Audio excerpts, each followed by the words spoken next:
우리 시온 성가대 귀한 찬양 감사합니다.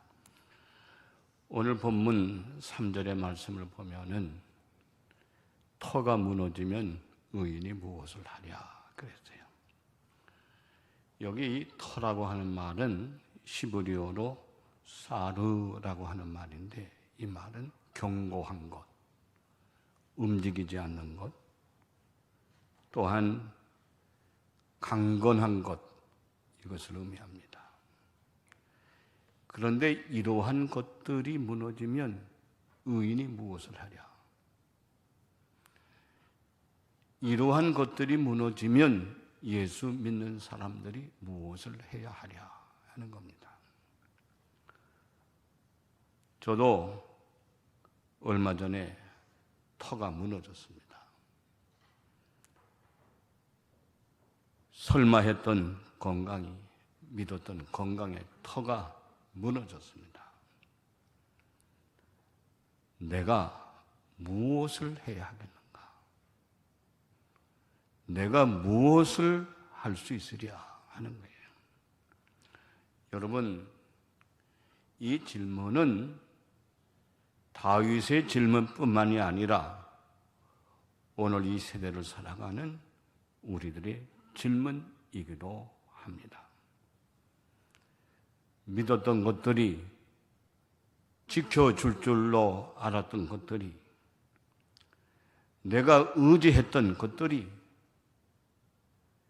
내가 쌓아 놓았던 것들이 무너져 내릴 때 우리가 무엇을 할 수 있으랴라고 하는 거예요. 얼마 전에 이 교회 앞에 있는 사거리에서 오토바이 사고가 크게 났어요. 택배를 하던 오토바이와 사거리를 지나던 자동차가 추돌을 해서 오토바이를 타던 사람이 그냥 놔둔 거나 떨어지고, 싣고 가던 택배 화물들은 다 사방에 흩어졌어요. 보통 오토바이 사고 나면 그래도 순간은 일어나고 움직이는데, 이 사람은 경찰차가 오고 구급차가 올 때까지 그냥 대자로 누워서 움직이지 못했어요. 큰 사고였어요. 저는 이러한 사고를 최근에 3번 봤습니다. 오토바이 사고 3번 봤습니다. 제 마음이 생각했어요. 왜 오토바이 사고가 최근에 이렇게 많이 일어나는가 생각해 보니까,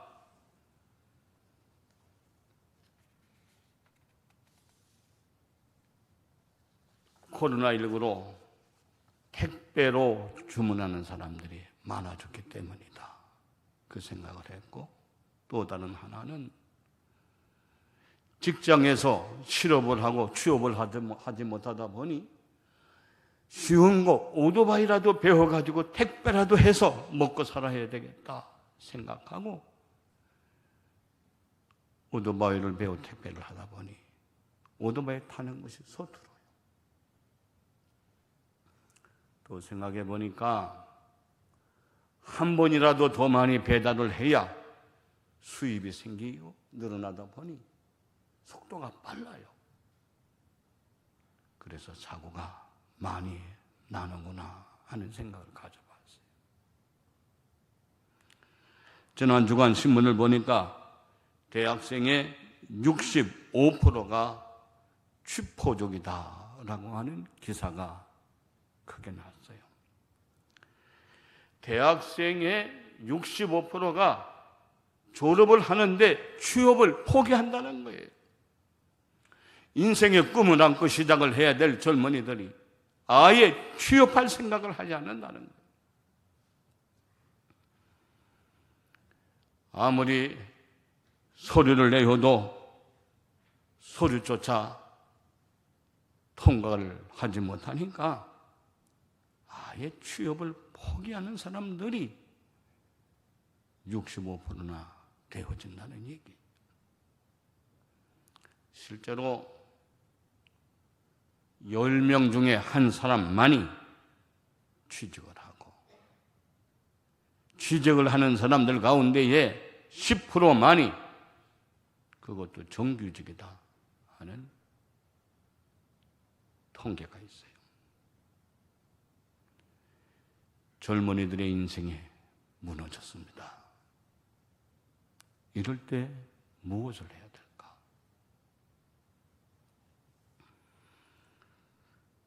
코로나19로 정치, 경제의 터가 무너졌습니다.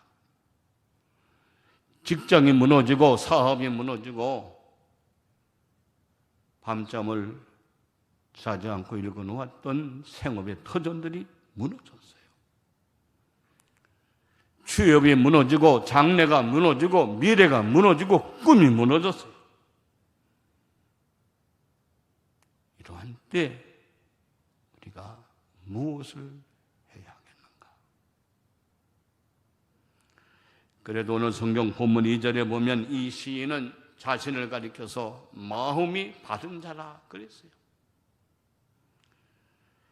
3절과 5절의 말씀을 보면 자신을 가리켜서 의인이라 그랬어요. 의인이라 그랬어요. 7절의 말씀을 보면 자신을 가리켜서 정직한 자다 그랬어요. 그래도 나는 의롭게 정직하게 그리고 하나님 앞에 바르게 살아보려고 노력을 해왔다는 거예요. 그런데 속절없이 무너져 내리니 내가 무엇을 하리요? 라고 하는 거예요. 2절의 말씀을 보면 그럼에도 불구하고 악인이 화를 당기고 화살을 시에 먹이며 마음이 바른 자를 어두운 데서 쏘려 하는다다. 악한 사람들은 화를 당기고 화살을 시에 머금고 또한 어두운 데서 숨어서 쏘려고 한다는 거예요. 이러한 때 의인은 무엇을 하리요? 여기에 대하여 의인은 답을 주고 있습니다. 본문 1절에 보면 내가 여호와께 피하였거늘 그랬어요. 이러한 때에 내가 할 수 있는 일이 뭐냐? 첫째는 하나님께 피했다 그랬어요. 왜 하나님께 피했을까? 그 첫째는 하나님은 살아 계시기 때문입니다.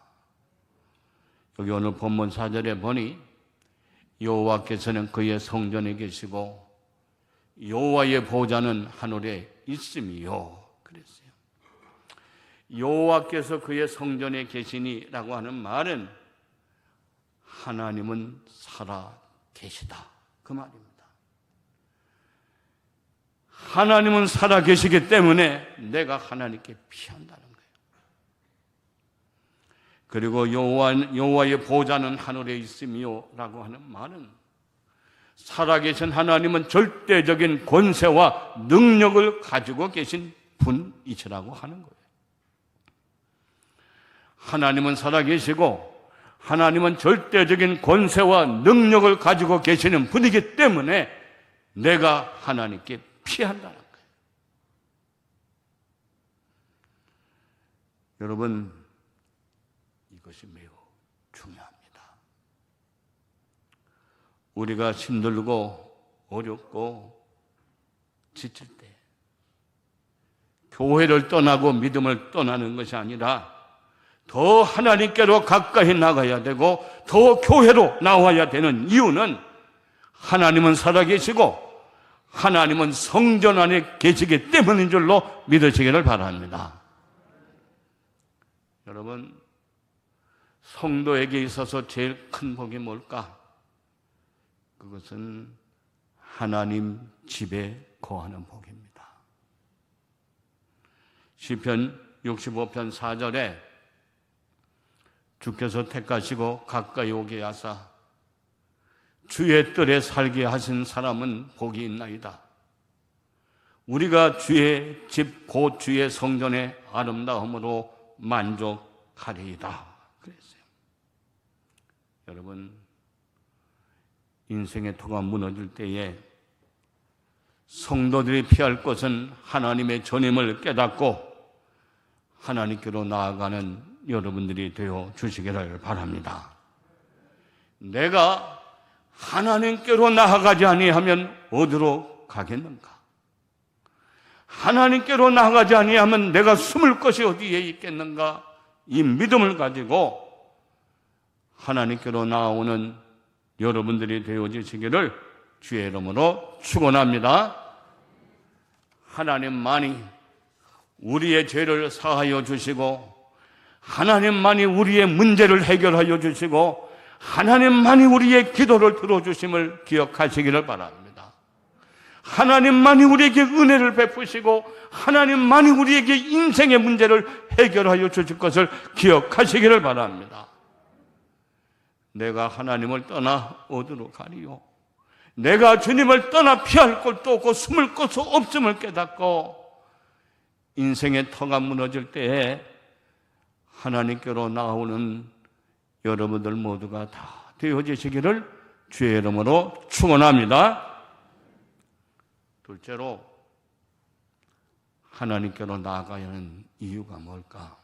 둘째는 하나님은 인생을 통촉하시고 인생을 감찰하시기 때문입니다.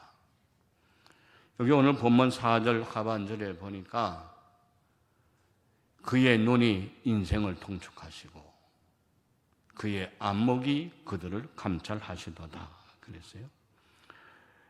여기 통촉하시고라고 하는 말은 시브리어로 카자라고 하는 말인데 이 말은 깊이 찌르도록 찔러서 바라본다 그 말이에요.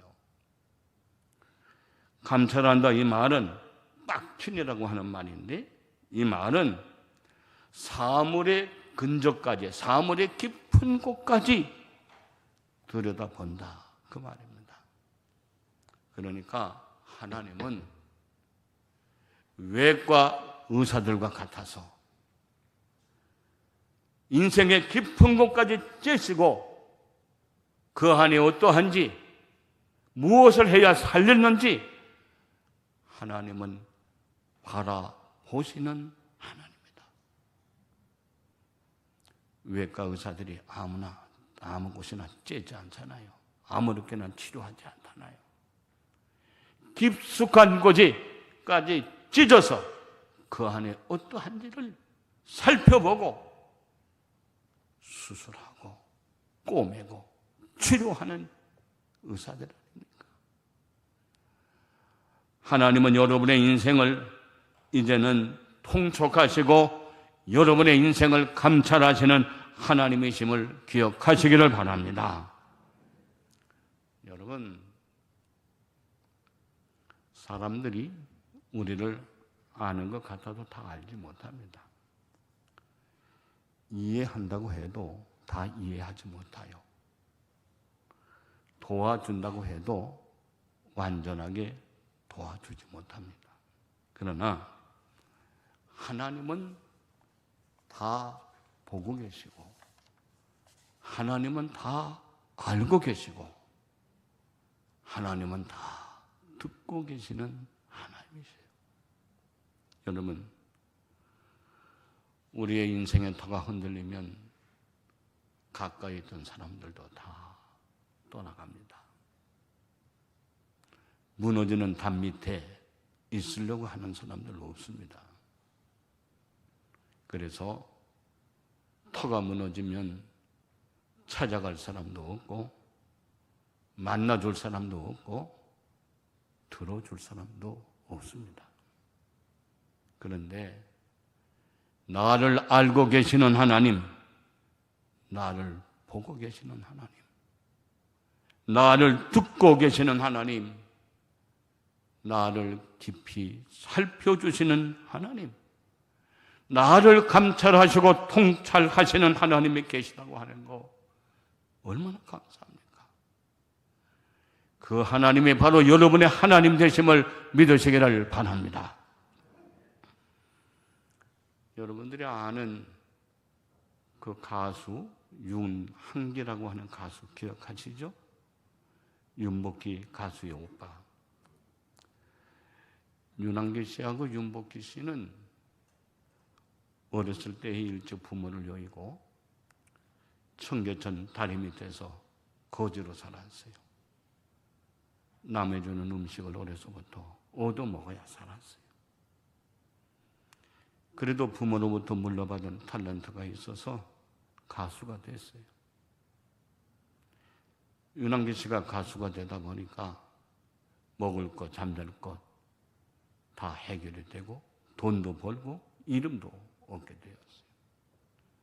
그때부터 타락의 길을 걸어갑니다.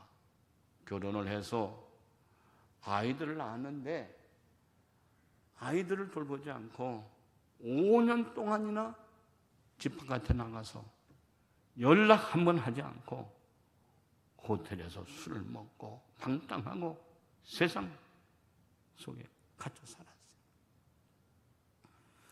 5년을 그렇게 산 결과가 뭐냐? 몸에 폐결핵을 앓았어요. 폐결핵을 앓다 보니까 몸이 꼬챙이처럼 말라 들어가는데 의사의 진단이 앞으로 6개월밖에 못 산다는 거예요.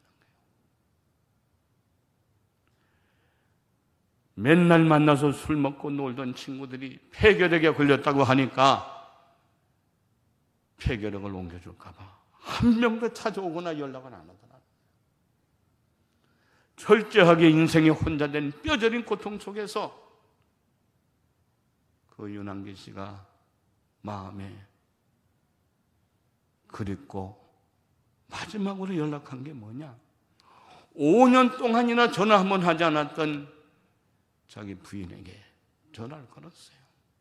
내가 폐렴에 걸려서 앞으로 몇 개월 살지 못한다고 한다고. 움직일 수도 없고 먹을 수도 없다고. 그랬더니 그 부인이 집으로 돌아오라고. 선택의 여지가 없고 갈 데가 없지만 염치불구하고 짐을 싸들고 집으로 온 거예요. 집 앞에 와가지고 5년 만에 오는 집이에요. 집 앞에 보니까 자기가 온다는 말을 듣고 쫄망쫄망한 아이들이 다 나와 있더라는 거예요. 보니까 자기 애기들이야. 그런데 보니까 피켓을 들고 서 있더라는 거예요. 아빠 집으로 오는 거 환영합니다. 아빠 집으로 오는 거 감사합니다. 피켓을 들고 있더라는 거예요. 그 쫄망쫄망한 아이들이 피켓을 들고 아버지를 맞이하는 그 모습을 보고 그냥 거기에서 오열을 한 거예요.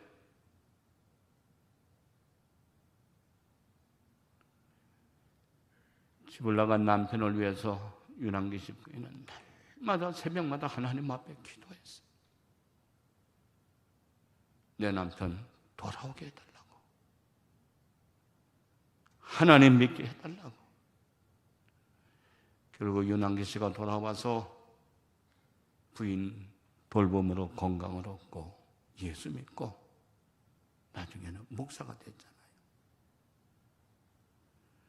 그 후에 동생 윤복희 씨가 2번이나 이혼을 하고 후도암으로 고통을 받고 자동차 사고로 척추 4, 5, 6번이 다 위골이 돼가지고 몸을 도저히 움직일 수 없었대. 경제적으로도 다 아무것도 남지 않았을 때에 윤한기 씨는 자신이 만난 예수님, 자신이 받은 위로를 간증으로 노래로 여러분이라고 하는 노래를 만들어 윤복희 씨에게 주었어요. 한번 들어보세요.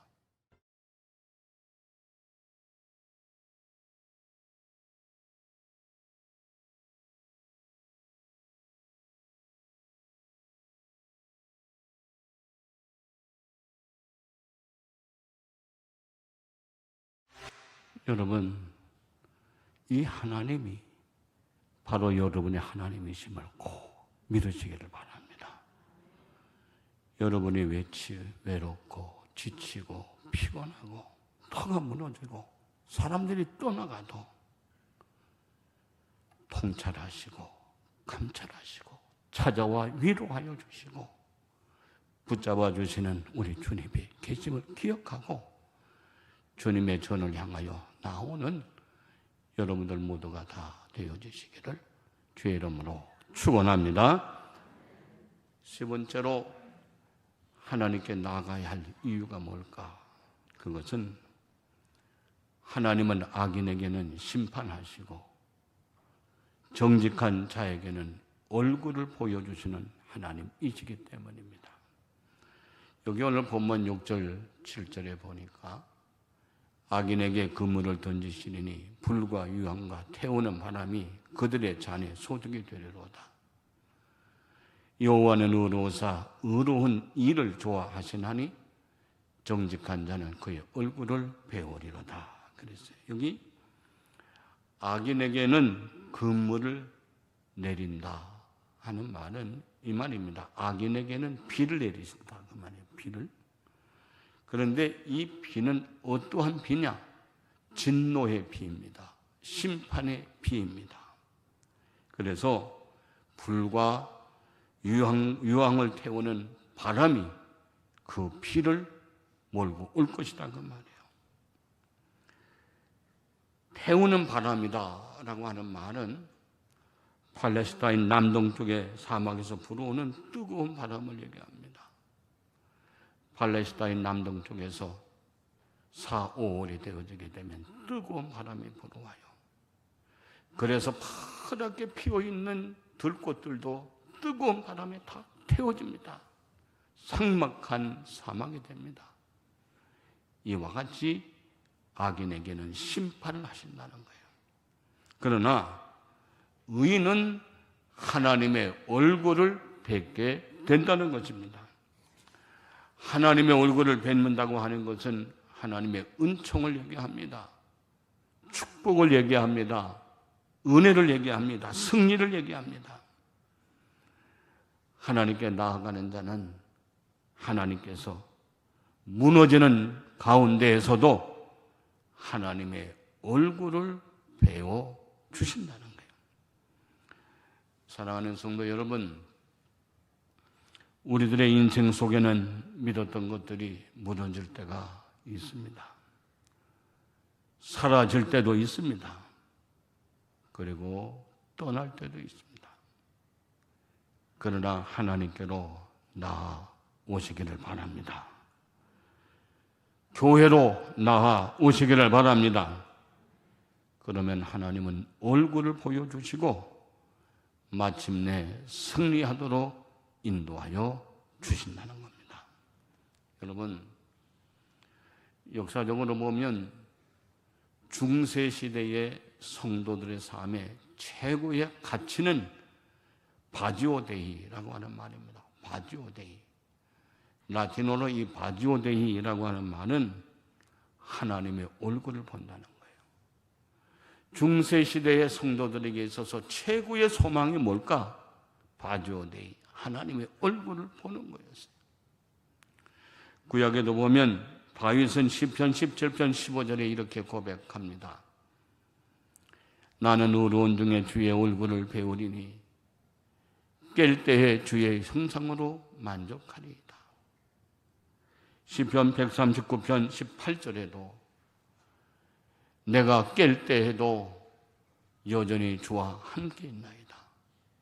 다윗에게 있어서 최고의 소망이 뭐냐? 하나님의 얼굴을 뵙는 거였어요.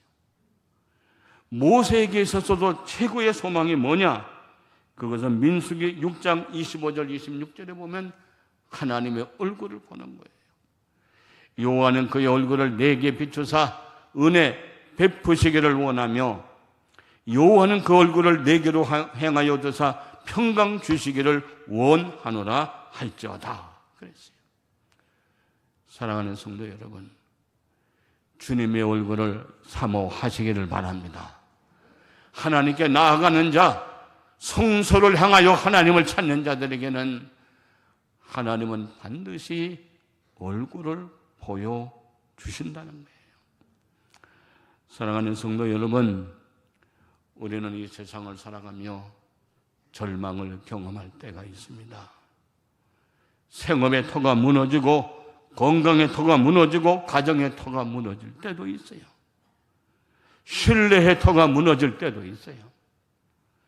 그래서 새처럼 산으로 날아가고 싶을 때도 있어요. 그러나 여러분, 우리가 피할 곳은 오직 살아계신 하나님. 우리가 돌아갈 것은 살아계신 하나님의 품이요 성전임을 깨달아 내가 하나님께로 나가지 않으면 어디로 가리요? 라고 하는 믿음을 가지고 주님 앞으로 성전으로 나가는 여러분들 모두가 다 되어지시기를 주의 이름으로 축원합니다. 기도하십시다. 내가 하나님께로 나가지 아니하면 내가 어디로 가리요? 갈 곳도 없고 숨을 곳도 없음을 깨달아 인생의 터가 무너질 때 하나님을 향하여 나아가고 성전을 향하여 나아가는 믿음의 권속들이 되어지도록 도와주시옵소서. 그리하여 나를 통촉하시고 감찰하시는 하나님의 위로와 인도를 받을 수 있도록 돌보아 주시옵소서. 하나님 아버지, 이 시간에도 마음이 아픈 상태로 주님 앞에 나온 성도들이 있사오니 주여 여호와의 얼굴을 우리에게 들어주시사 은혜의 빛으로 말씀으로 우리의 심령에 역사하여 주시옵소서. 그래서 소망을 갖게 하시고 치유를 받게 하시고 은혜를 있게 하여 주시옵소서. 예수님의 이름으로 기도하옵나이다.